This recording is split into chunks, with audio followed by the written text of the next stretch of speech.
ഇതൊരാൾ, ഇത് വേറെ ആൾ. ഞാൻ ഇത് വേറെ ആൾ.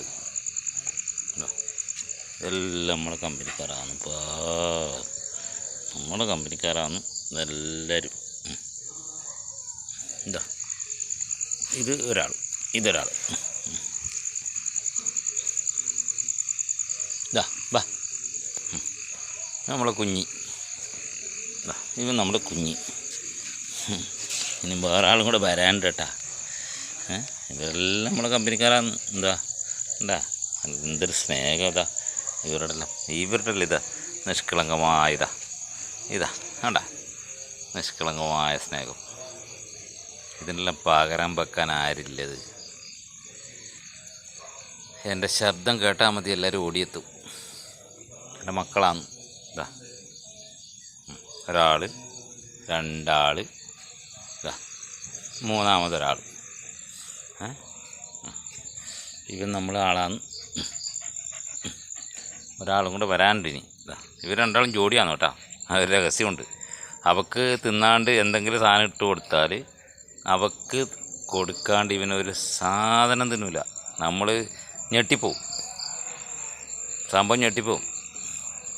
ഇവൻ ഒരു പാവത്താനാണ്. എന്തെങ്കിലും സാധനം ഇട്ട് കൊടുത്താൽ അവൾ തിന്നിട്ട് എന്തെങ്കിലും ബാക്കിയുണ്ടെങ്കിൽ മാത്രമേ ഇവൻ ഈ കിടക്കുന്നവൻ കഴിക്കൂ. എൻ്റെ അമ്മേ, ഇതെല്ലാം ആര് പഠിപ്പിച്ചു കൊടുത്താണ്? പാവം, നിഷ്കളങ്കമായ സ്നേഹം. ചതിയില്ല, വഞ്ചനയില്ല, അഭിനയമില്ല. ഇവരുടെ അടുത്തെല്ലാം നമ്മളെല്ലാം വെറും സീറോ. ഈ പ്രപഞ്ചത്തിലെ ഏറ്റവും നികൃഷ്ടമായ ജീവി മനുഷ്യനാണെന്ന് ഞാൻ പറയും. അതായത് ഒന്ന് മനസ്സിനുള്ളിൽ വെച്ചുകൊണ്ട് അഭിനയിക്കും ചതിയും വഞ്ചനയും. മറ്റൊരു ജീവജാലങ്ങളും ഒരു കാര്യത്തിലും വിട്ടുവെച്ചില്ല. ഇതാ എൻ്റെ മക്കളായി വരില്ല. എത്ര 916 22 സീറ്റ് സ്നേഹമാണ്. അവരെന്നെ തേടി വരും. എൻ്റെ ശബ്ദം കേട്ടാൽ മതി. ഒരുത്തൻ അങ്ങ് അവിടെ നിൽക്കുന്നു കംപ്ലൈൻ്റ് ആക്കിയിട്ട്. ഇവർക്കും തമ്മിലൊരു ഉള്ളിൻ്റെ ഒരു പോരുണ്ട് കേട്ടോ. അങ്ങോട്ടും ഇങ്ങോട്ടും സ്നേഹിക്കുമ്പോൾ അങ്ങനെ ഒരു ഉള്ളിൻ്റെ ഉള്ളിൽ പോരുണ്ട്.